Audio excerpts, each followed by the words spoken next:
अघिको प्याज जुन चाहिँ मैले फ्राई गरेको थिएँ त्यो अनि दही एड गर्यो है।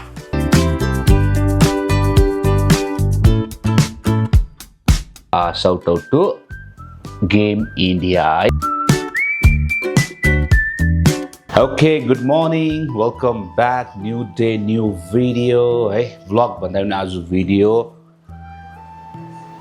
किनभने बाहिर weather it's not good, it's raining है। हाम्रो पनि त्यस्तो केही एक्टिभिटिजहरू छैन, त्यो भएर घरमा बसेर के गर्ने भन्ने भयो। अब लुगाहरू पनि यताउता एभ्रिथिङ हामीले मिलाइसक्यो यताउता है।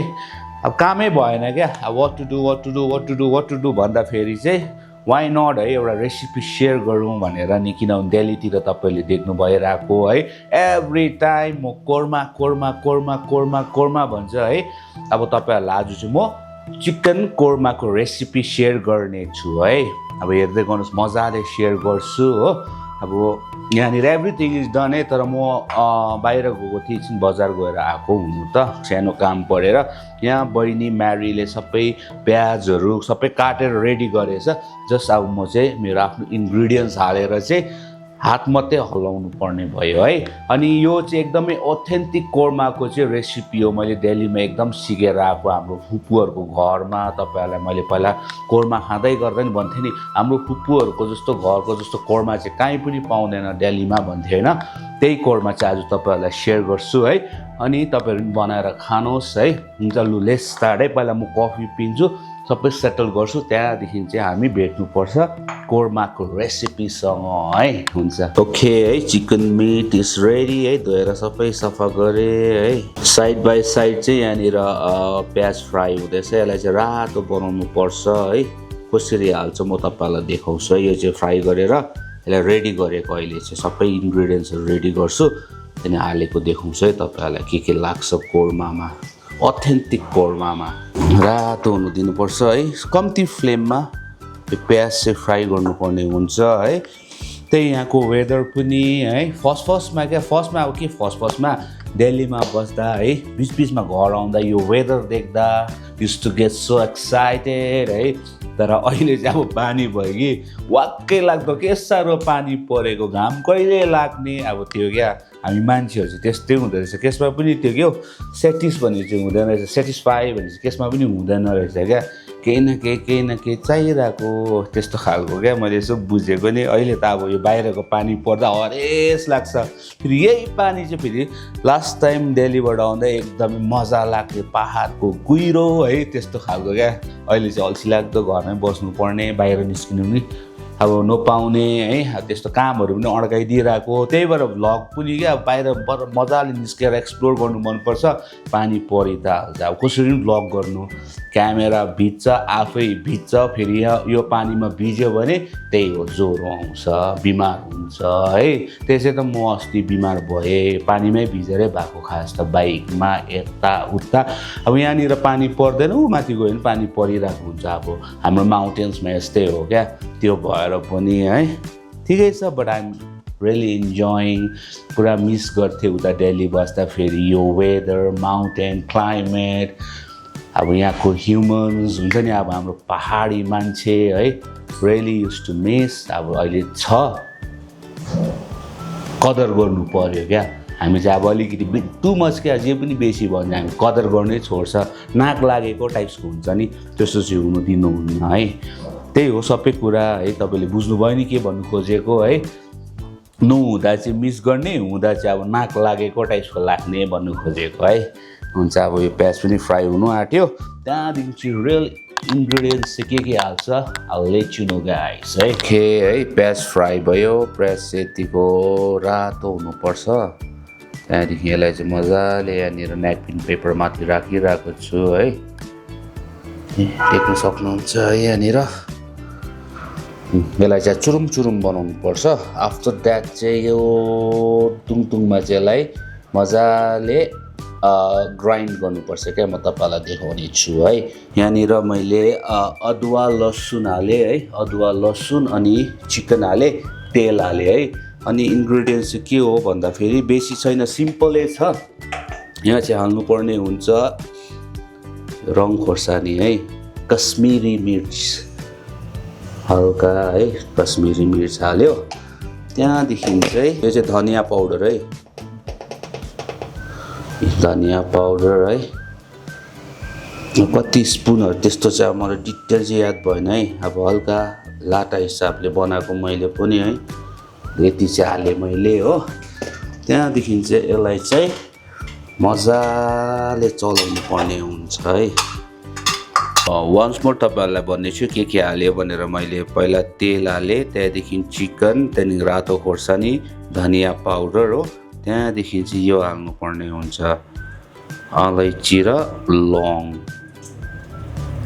है यति मात्रै त्यहाँदेखि चाहिँ यसलाई टक्कै हालेर चाहिँ सिटी लाउनु पर्ने हुन्छ 2 त्यहाँदेखि आफ्टर दैट अब यो कहिले हाल्छ कति बेला हाल्छ म तपाईहरुलाई भन्ने छु है प्याज चाहिँ अनि दही पनि चाहिन्छ अनि मलाई पनि क्या धेरै मन पर्छ हुन्छ नि कि यस्तो भिडियो बनाउँदै स्टोरी टेलिङ हैन के हो कसो हो हैन यो कति पुरानो हो कहाँ आइपुग्यो हामी कस्तो फिल हुँदैछ भन्नु अब एउटा एक्सप्रेस गर्नु पुरा मन पर्छ कि टु बी अनेस्ट है I am not a good story teller क्या हुन्छ नि के बोल्नु हुन्छ तोतले भएर हुन्छ नि आउट अफ टपिक त्यस्तोहरू हुन्छ क्या त्यो भएर पनि के म खास एक्सप्लेनेसन गर्नै सक्दैन है तर भए पनि अब यो त ट्राई माई लेभल बेस्ट है तपाईहरुलाई बुझाउनु रेसिपी है यो है अघिको प्याज जुन चाहिँ मैले फ्राई गरेको थिएँ त्यसलाई मजाले तुङतुङमा मिन बनाउँदैछु ग्राइन्ड गर्दैछु भनौँ न है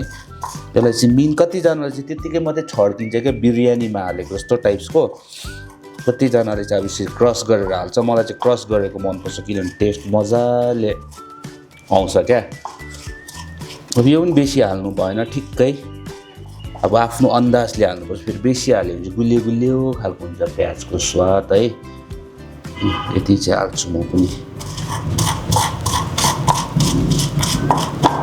बिस्तारै बनिरहेछ स्टेप बाई स्टेप है सेतो भएछ ब्याकग्राउन्ड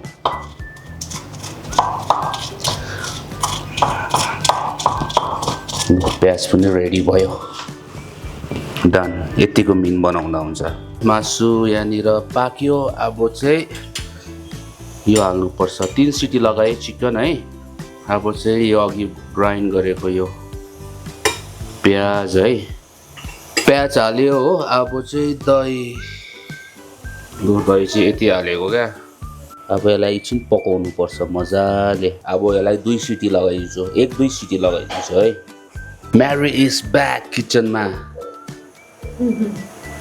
नमस्ते सबैलाई के गरेको भात कुकुरको लागि भात अलग करके आया कुकुरको लागि भात अलग करके आया भन्दैछ है अब यहाँ चाहिँ 2 सिटी लागिहालोस् त्यहाँदेखि फाइनल देखाउँछ है तपाईहरुलाई ओके है तपाईहरुसँग अब रेसिपी सेयर गर्छु अझै वन्स मोर रिपिट गर्छु है अब चिकन अब 2 सिटी छ है फर्स्टमा चिकन हाल्यो तेल हाल्यो त्यहाँदेखि धनिया पाउडर रातो त्यो चिली पाउडर कश्मीरी मिर्च अदुवा लसुन है त्यहाँदेखि चाहिँ नुन हालेर टेस्ट अनुसार नुन हालेर त्यसलाई 3 सिटी हाल्यो अब चिकन जबसम्म पाक्छ आफ्टर द्याट फेरि ग्यास बन्द गरेर कुकर माथि सेकेन्डमा चाहिँ अघि फ्राई गरेको प्याज माथिबाट मजाले त्यसलाई स्म्यास गरेर हाल्यो त्यहाँदेखि चाहिँ दही है त्यहाँदेखि फेरि 2 सिटी लगायो त्यहाँदेखि चाहिँ पाक्यो त्यहाँदेखि तपाईहरुलाई देखाउने छु पाके पनि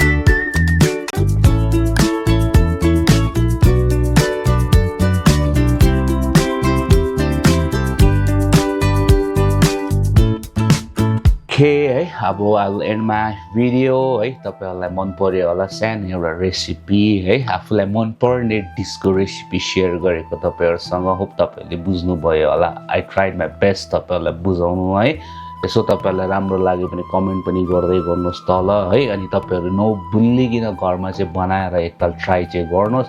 त्यहाँदेखि अरू भिडियोतिर यसो कमेन्ट गर्नुहोस् कस्तो लाग्यो के लाग्यो है।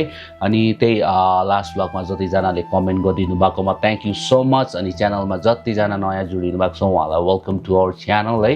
अनि जतिजनाले पनि कमेन्ट गर्नुभएको छ उहाँलाई सधैँको जस्तो साउट आउट थ्याङ्क्स गिभिङ है। Let's start. First shout out to Backbencher, hey. Second shout out to James Chetri, shout out to Vikas Thapa, shout out to Tenzing Tintek, hey. Shout out to Dihali Daju, shout out to Prashant Chetri, shout out to Monica Rawat Didi, shout out to चेतन थापा है। उहाँले सोध्नु हुँदै थियो अस्ति सिलगढीबाट आउँदा खाना कहाँ खाएको भनेर है। अब मलाई त्यस्तो एक्ज्याक्ट त त्यो लोकेसन याद छैन, तर त्यहाँ चाहिँ दुईवटा घर मात्रै थियो, त्यो पनि हट जस्तो थियो है। टर्निङमा कर्भ टर्निङमा हनुमान मन्दिर, गान्तोक टु सिलगढीको बाटोमा जहाँ हनुमान मन्दिर भेटाउँछ त्यहाँदेखि धारा, त्यहाँदेखि अलिकति माथि एउटा कर्भ टर्निङ छ। पहिला त्यहाँ टाटाहरू रोक्थ्यो है। ब्रेक डाँडाकै छेउछाउतिर होला, ब्रेक डाँडै भन्छ नि त होइन।